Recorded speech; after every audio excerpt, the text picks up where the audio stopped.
నమస్కారం, నేను మీ ప్రసాద్ అల్లమరాజు. మన పిఎస్ఆర్ యాపిల్ టీవీ ఛానల్కు సుస్వాగతం. ఈరోజు వార్తల్లో ముఖ్యాంశాలు మీకోసం. విశిష్ట నైపుణ్యం గల డాక్టర్ల పర్యవేక్షణలో అందుబాటు ఫీజులు, నమ్మకమైన రిపోర్ట్లు, free home visit services for sample collection. Please contact 9000097980 8008804014. సంప్రదించండి. Apple diagnostic medical centre, Vivekananda Nagar colony, Kukatpally, Hyderabad. శాసన మండలిలో కాంగ్రెస్ పై తీవ్ర విమర్శలు చేశారు బీఆర్ఎస్ ఎమ్మెల్సీ కవిత. టక్కు టమార విద్యలన్నీ ప్రదర్శించి బీఆర్ఎస్ కంటే కేవలం 1% ఎక్కువ ఓటింగ్తో అధికారంలోకి వచ్చారని మండిపడ్డారు. మహిళలను ఎన్నికల హామీలతో మభ్యపెట్టారని ధ్వజమెత్తారు. బీఆర్ఎస్ యాజ్ అ పార్టీ మీరు మమ్మల్ని తిడితే మాత్రం మాకు పోయేదేం లేదు. ఎందుకంటే మీరు ఎన్ని తిట్లు తిట్టినా కూడా మీ మీద పోరాటం చేసి మేము తెలంగాణ తెచ్చుకున్నాం కాబట్టి దానికి అభ్యంతరం లేదు. కాకపోతే ప్రజలు మెచ్చరు అధ్యక్ష. ఇవాళ ఈ బడ్జెట్ చూసినట్టయితే అధ్యక్ష, ఈ బడ్జెట్ లో ఒక ట్రస్ట్ సెక్టర్ అంటే ఒక ప్రాధాన్యత రంగం అనేటటువంటిది ఏ రాష్ట్ర ప్రభుత్వమైనా ఏ ప్రభుత్వమైనా జనరల్ గా ఎంచుకుంటది అధ్యక్ష. ఇవాళ ఈ బడ్జెట్ చూస్తే మాత్రం ఒక్కటి కూడా ప్రాధాన్యత సెక్టర్ అన్నట్టు ప్రభుత్వం ఫోకస్ పెట్టలేదు అధ్యక్ష. అదే కేసీఆర్ గారు తెలంగాణ వచ్చినటువంటి మొదటి సంవత్సరంలో వారు చెప్పింది ఏంటంటే, ఒకటి రూరల్ ఎకనామీ రీఛార్జ్ చేస్తాం, మేము గ్రామీణ ప్రాంతాల్లో సంక్షేమం ద్వారా డబ్బులు పంప్ చేస్తాము. రెండవది, ఒక పక్క వ్యవసాయాన్ని ప్రాధాన్యత రంగంగా తీసుకుంటాం. అంటే వ్యవసాయము, ఇరిగేషన్, రైతుల సంక్షేమము, రూరల్ సంక్షేమం, వీటిని తీసుకొని మనం ముందుకు పోతే ఆటోమేటిక్ గా దాని నుండి సంపద సృష్టించగలిగినాం. ఆటోమేటిక్ గా వెల్త్ క్రియేట్ అయింది. దాంతోపాటు నెక్స్ట్ 2-3 years లో ఇండస్ట్రీస్ ని మనం ప్రాధాన్యతగా తీసుకొని ముందుకెళ్ళాం అధ్యక్ష. తర్వాత సర్వీసెస్ ని తీసుకొని ముందుకెళ్ళాం. సో ఇట్లా గవర్నమెంట్ అనేది ఒక ట్రస్ట్ సెక్టర్ ఎంపిక చేసుకుంటది అధ్యక్ష. దాన్నే ఈ మొత్తం బడ్జెట్ లో చూస్తే అసలు ట్రస్ట్ సెక్టర్ అనేదే లేదు అధ్యక్ష. అంటే ఒక విజనే లేదు ఈ ప్రభుత్వానికి, ఏ దిశగా వెళ్తున్నామో. అందరికీ ఎంతో కొంత అడిగిన వాళ్ళకి అడిగినంత ఇవ్వాలి అని అంటే దాంట్లో గవర్నమెంట్ ఫోకస్ ఏముంటది, మన ఆలోచన ఏముంటది? మనం సమూహాన్ని లీడ్ చేయడానికే మనకి పొజిషన్ ఇచ్చినప్పుడు అది లేకపోవడం కొంచెం బాధాకరం అధ్యక్ష. అది లేకపోగా ఎంతసేపు క్రితం ప్రభుత్వం చేసినటువంటి అప్పుల వల్ల మేము ఏమి కూడా కార్యక్రమాలు చేయలేకపోతున్నామని ప్రతినిత్యం చెప్తా ఉన్నారు అధ్యక్ష.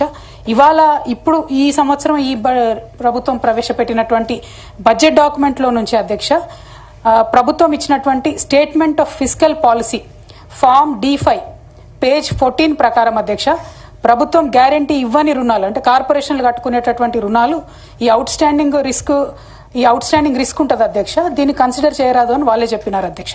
అట్లానే ఒక వైట్ పేపర్ ఆ మధ్య ప్రభుత్వం ఇచ్చింది అధ్యక్ష. అదేవిధంగా ఒక సోషియో ఎకనామిక్ అవుట్లుక్ కూడా ఇచ్చినారు అధ్యక్ష. దాంట్లో పేజ్ నంబర్ 36 అట్లానే అవుట్ స్టాండింగ్ రిస్క్ 5% ఉన్నది కూడా మనం క్యాల్కులేట్ చేస్తే అధ్యక్ష, మొత్తం బీఆర్ఎస్ గవర్నమెంట్ టోటల్ గా FRBM లో తీసుకున్నటువంటి లోన్లు అధ్యక్ష 3,01,897 కోట్ల అధ్యక్ష. 3,01,897. ఇది ఈ ప్రభుత్వం ఇచ్చిన డాక్యుమెంట్ తో పాటు total outstanding weighted averages అంటే ఇవి క్లెయిమ్ చేయకపోయినా ఒకవేళ ఆ సంస్థలు కట్టకపోతే ప్రభుత్వం గ్యారంటీ ఇచ్చినటువంటిది ఎంత అంటే అధ్యక్ష 1,20,77,000 కోట్ల అధ్యక్ష. 1,20,000 కోట్ల 77,000 కోట్ల అధ్యక్ష. సో ఈ టోటల్ కలిపి ఎంత అవుతుంది? 4,22,000 కోట్లు మాత్రమే అవుతున్నది అధ్యక్ష. సో టోటల్ అప్పు బీఆర్ఎస్ పార్టీ గవర్నమెంట్ చేసినటువంటిది మీరిచ్చినటువంటి పేపర్ ప్రకారమే 4,22,674 కోట్ల అధ్యక్ష. ఇది మీకు మీ ద్వారా గౌరవ ప్రభుత్వానికి నేను పంపిస్తాను అధ్యక్ష. దీన్ని ఖచ్చితంగా ముఖ్యమంత్రి గారైనా మంత్రివర్గమైనా మాట్లాడేటటువంటి సహచరులైనా కూడా దయచేసి దీన్ని కన్సిడర్ తీసుకోవాలి అధ్యక్ష. ఎందుకు ఈ మాట చెప్తా ఉన్నామంటే, నేను చెప్పినట్టు కేసీఆర్ గారిని ఉద్యమంలో 1,00,000 తిట్లు తిట్టిండ్రు, అవన్నీ ఆశీర్వాదాలని ఫైనల్ గా తెలంగాణ వచ్చింది అధ్యక్ష. మమ్మల్ని అంటే మా నాయకుడిని అంటే మేము పడతాం గానీ రాష్ట్రాన్ని అంటే మాత్రం మేము ఊరుకోం అధ్యక్ష. ఈ రాష్ట్రం ఈ దేశం అధ్యక్ష మనందరికీ తెలుసు. ఎట్లా ఓట్లేస్తాం అధ్యక్ష? ఎలక్షన్లలో మనం సెంటిమెంటల్ గా ఓట్లేస్తాం. ఎవరైనా జై శ్రీరామ్ అంటే ఓటేస్తాం, ఎవరైనా ఒక ఆయన చచ్చిపోయిందంటే వాళ్ళ కుటుంబానికి ఓటేస్తాం. మన దేశమే సెంటిమెంట్ దేశం అధ్యక్ష. రాష్ట్రానికి ఒక చోదక శక్తిగా ఉండాల్సినటువంటి ముఖ్యమంత్రి గారు నేషనల్ మీడియాలో కూర్చొని మా రాష్ట్రం దివాలా తీసిందంటే ప్రజల గుండె గుబేలు మనది అధ్యక్ష. కేసీఆర్ గారు ధనిక రాష్ట్రం అని ఎందుకు చెప్పిండ్రు? ఒక కాన్ఫిడెన్స్ ఇవ్వాలి తెలంగాణ సమాజానికి, వచ్చేటటువంటి ఇన్వెస్టర్స్ కి ఒక కాన్ఫిడెన్స్ ఇవ్వాలి. అందుకోసం అని ధనిక రాష్ట్రం అని చెప్పింది. ఇవాళ మా అభ్యంతరం ఏంటంటే, ముఖ్యమంత్రి గారు నేను కనీసం నెలకు 500 కోట్ల రూపాయలు కూడా ఖర్చు పెట్టలేకపోతున్నా అని అద్భుతంగా కూర్చొని అబద్దాలు చెప్పినారు అధ్యక్ష. దానికి నేను కొంచెం క్లారిటీ ఇవ్వదలుచుకున్నా అధ్యక్ష. అది కూడా ఈ బడ్జెట్ డాక్యుమెంట్ లో ఉన్న దాంతోనే అధ్యక్ష. పోయిన సంవత్సరం అధ్యక్ష అంటే 2023-24 చివరి సంవత్సరం బీఆర్ఎస్ అధికారంలో ఉన్నప్పుడు క్యాపిటల్ ఎక్స్పెండిచర్ కి మేము పెట్టిన ఖర్చు అధ్యక్ష 43,917 కోట్ల 62 రూపాయలు అధ్యక్ష. అంటే నెలకు దాదాపుగా ఒక 3,660 రూపాయలు మేము ప్రతి మంత్ క్యాపిటల్ ఎక్స్పెండిచర్, అంటే ప్రాజెక్టులు కట్టడానికి కావచ్చు, స్కూల్ కట్టడానికి కావచ్చు, మనకు తరతరాలుగా నిలబడిపోయే ఆస్తులు ఏవైతే ఉంటాయో వాటికి స్పెండ్ చేసే డబ్బును క్యాపిటల్ ఎక్స్పెండిచర్ అంటాం అధ్యక్ష. అది బీఆర్ఎస్ హయాంలో 3,660 కోట్లు పెట్టాం అధ్యక్ష. కాంగ్రెస్ గవర్నమెంట్ ఫస్ట్ ఇయర్ లో అధ్యక్ష మొత్తం సంవత్సరానికి 33,087 కోట్లు పెట్టినారు అధ్యక్ష వాళ్ళు. అంటే ప్రతి నెల క్యాపిటల్ ఎక్స్పెండిచర్ కాంగ్రెస్ గవర్నమెంట్ పెట్టింది 2,757 రూపాయలు అధ్యక్ష. అంటే ఈ ముఖ్యమంత్రి గారికి తెలిసి ఉండి ప్రతి నెల 2,757 కోట్ల రూపాయలు వారు ఖర్చు పెడుతూ నేషనల్ మీడియాలో కూర్చొని కేవలం బీఆర్ఎస్ ను బ్లేమ్ చేయాలి, కేసీఆర్ ను బ్లేమ్ చేయాలని, మా రాష్ట్ర ఆర్థిక పరిస్థితి బాగాలేదు, 500 రూపాయలు కూడా నేను ఖర్చు పెట్టలేకపోతున్నా అని చెప్తుంటే రాష్ట్రం కోసం పేగులు దిగేదాకా కొట్లాడిన వాళ్ళం అధ్యక్ష. మనందరం బాధ అవుతుంది కదా అధ్యక్ష. This is nothing personal, it is about the state. ఇప్పుడు ఈ బడ్జెట్ లో ఈ నెక్స్ట్ ఇయర్ కి క్యాపిటల్ ఎక్స్పెండిచర్ గవర్నమెంట్ ప్రపోజ్ చేసింది అధ్యక్ష 36,504 రూపీస్ అధ్యక్ష. అంటే దాదాపుగా ప్రతి నెల ఒక 3,042 కోట్ల రూపాయలు మేము పెట్టుకుంటాం అని గుడ్ సెంటిమెంట్. ఇంకా పెరగాలని చెప్పి మేము కోరుకుంటాం అధ్యక్ష. గవర్నమెంట్లు ఎవరన్నా ఉండొచ్చు అధ్యక్ష, రాష్ట్రం బాగుండాలని కోరుకునేటటువంటి వ్యక్తుల్లో ప్రథమ శ్రేణిలో ఉండేటటువంటి వాళ్ళం మనందరం కూడా. కాబట్టి ఒక స్వయంగా ముఖ్యమంత్రి గారు వారొక ఫోర్స్ గా ఉండి, ఒక ఇంపిటస్ గా ఉండి, ఒక చోదక శక్తిగా ఉండి రాష్ట్రాన్ని డెవలప్ చేయాల్సిన వాళ్ళు పదే పదే ఇట్లా మాట్లాడడం నిజంగా దారుణం అధ్యక్ష. అదేవిధంగా అధ్యక్ష అప్పుల విషయంలో ఇట్లా పదే పదే అబద్ధాలు చెప్తే నిజంగా ముఖ్యమంత్రి గారికి ఇవాళ రేపు గిన్నిస్ రికార్డు కూడా ఇచ్చినట్టు ఉన్నారు అధ్యక్ష. ఎందుకంటే చెప్పిన అబద్ధమే మళ్ళా చెప్తున్నారు. అయితే ఇవాళ మీ ద్వారా నేను ఒక రిక్వెస్ట్ చేస్తా ఉన్నాను అధ్యక్ష. ఇప్పుడు నేను ఇచ్చినటువంటి డేటా అంతా కూడా నేను కంప్లీట్ గా బడ్జెట్ డాక్యుమెంట్స్ లోనే ఇచ్చాను కాబట్టి, ఇది ప్రభుత్వం ఇచ్చినటువంటి డాక్యుమెంట్ అని మేము బలంగా నమ్ముతున్నాం కాబట్టి, ప్రభుత్వం బ్లాక్ అండ్ వైట్ లో ఇచ్చినటువంటి డాక్యుమెంట్ కి శాంక్టిటీ ఉంటది కాబట్టి ఇప్పటికన్నా ముఖ్యమంత్రి గాని మంత్రులు గాని దయచేసి ఈ భాష బానుకోవాలి అధ్యక్ష. లేకపోతే 27వ తారీఖు నాడు మాత్రం ఖచ్చితంగా మేము ప్రివిలేజ్ మోషన్ మూవ్ చేస్తాం అధ్యక్ష ఈ ప్రభుత్వం మీద. ఎందుకంటే ఒకవేళ ఈ బడ్జెట్ లో మీరు చెప్పినటువంటి లెక్కలు తప్పైతే మీరు ఈ హౌస్ ను తప్పుదోవ పట్టిస్తున్నట్టు, లేదు ఈ అప్పులు తప్పని మీరు చెప్తున్నట్టయితే ప్రజల్ని తప్పుదోవ పట్టిస్తున్నట్టు అధ్యక్ష.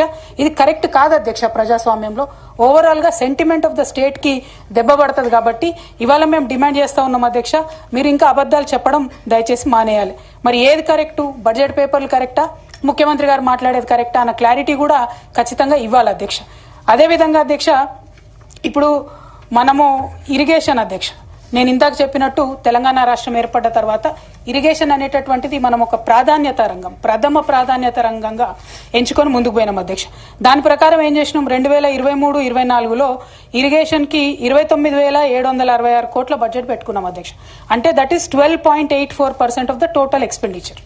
అదే ఈ ప్రభుత్వం వచ్చినటువంటి ఫస్ట్ ఇయర్ లో అధ్యక్ష పోయిన సంవత్సరం 22,284 కోట్లు పెట్టినారు అధ్యక్ష, విచ్ ఈస్ అప్ టు 8.37 అధ్యక్ష. అంటే 12.8% నుంచి 8.37 కి ఫస్ట్ ఇయర్ లో వాళ్ళు ఇరిగేషన్ బడ్జెట్ తగ్గించినారు. పోనీ ఈ ఇయర్ అన్నా పెంచుకోవాలి కదా. ఫస్ట్ ఇయర్ అంటే అర్థం కాలేదు, ప్రాజెక్టులు రకరకాల అనుమానాలు, వారు చెప్పినటువంటి అంశాలన్నీ చూసుకొని ఈ ఇయర్ పెంచుకోవాలి. ఈ ఇయర్ పెట్టినటువంటి బడ్జెట్ లో ఎంత అధ్యక్ష ఇరిగేషన్ కి 23,350 crores, అంటే 23,354 కోట్ల రూపాయలు.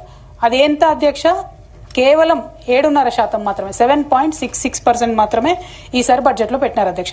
అంటే ఇరిగేషన్ ని రైతుల పట్ల గాని వ్యవసాయం పట్ల గాని ఈ ప్రభుత్వానికి పట్టిలేదనడానికి ఇది నిజమైనటువంటి తార్కాణం అధ్యక్ష.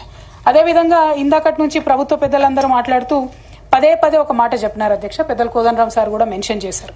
ఏమని అంటే అసలు కాళేశ్వరం అనేటటువంటి ప్రాజెక్టు మీరు తుమ్మిడిహెట్టి దగ్గర ప్రధానంగా కట్టాల్సింది, కట్టకుండా మీరు మేడిగడ్డ దగ్గర కట్టినారు కాబట్టి ఇబ్బంది అవుతుందని చెప్పినారు అధ్యక్ష. 2008లో వైఎస్ రాజశేఖర రెడ్డి గారి హయాంలో ప్రాణహిత చేవేళ్ల పేరుతో ఈ ప్రాజెక్ట్ ని ప్రారంభించుకున్నారు అధ్యక్ష. ఆనాడు 148 ఎఫ్ఆర్సీ దగ్గర, ఎఫ్ఆర్ఎల్ దగ్గర కనుక మనం తీసుకున్నట్టయితే అధ్యక్ష కేవలం 44 టీఎంసీల నీళ్లు మాత్రమే ఉండే అధ్యక్ష అక్కడ. కానీ కాంగ్రెస్ ప్రభుత్వం, ఆనాడు ఉన్నటువంటి ఉమ్మడి రాష్ట్రంలో ఉన్న కాంగ్రెస్ ప్రభుత్వం, వాళ్ళు తెలంగాణకు నీళ్లు ఇవ్వాలనుకోరు కాబట్టి వాళ్ళేం చెప్పిండ్రు, 152 ఎఫ్ఆర్ఎల్ దగ్గర అడుగుల ఎత్తు దగ్గర తీసుకుంటాము, దాంతో 160 టీఎంసీలు వస్తాయని చెప్పి డైరెక్ట్ గా కాలువలు తవ్వడం ప్రారంభించారు అధ్యక్ష. ఎంత దారుణం అంటే అధ్యక్ష, హెడ్ వర్క్స్ లేవు, ఏం లేవు, పర్మిషన్ లేదు, ఏం లేదు. ఎంత దారుణం అంటే అధ్యక్ష, ఫస్ట్ ప్రారంభించింది దాన్ని 17,875 కోట్ల రూపాయలతో ప్రారంభించారు అధ్యక్ష. విత్ ఇన్ 3 years నా ఎస్టిమేషన్ వచ్చి 40,300 కోట్ల రూపాయలకు చేరింది అధ్యక్ష. ఎందుకు చేరిందంటే కారణం ఏం లేదు, హెడ్ వర్క్స్ లేవు, మహారాష్ట్ర పర్మిషన్ లేదు, సిడబ్ల్యూసి పర్మిషన్ లేదు. మళ్ళీ ఇంకా విచిత్రం ఏంటంటే అధ్యక్ష, ఆ టైంలో కేంద్రంలో కాంగ్రెస్ ప్రభుత్వం, మహారాష్ట్రలో కాంగ్రెస్ ప్రభుత్వం, ఉమ్మడి ఆంధ్రప్రదేశ్లో కాంగ్రెస్ ప్రభుత్వం. కానీ కాంగ్రెస్ సమన్వయం చేసి ఈ ప్రాజెక్టుకు మాత్రం పర్మిషన్ ఇవ్వలేదు అధ్యక్ష.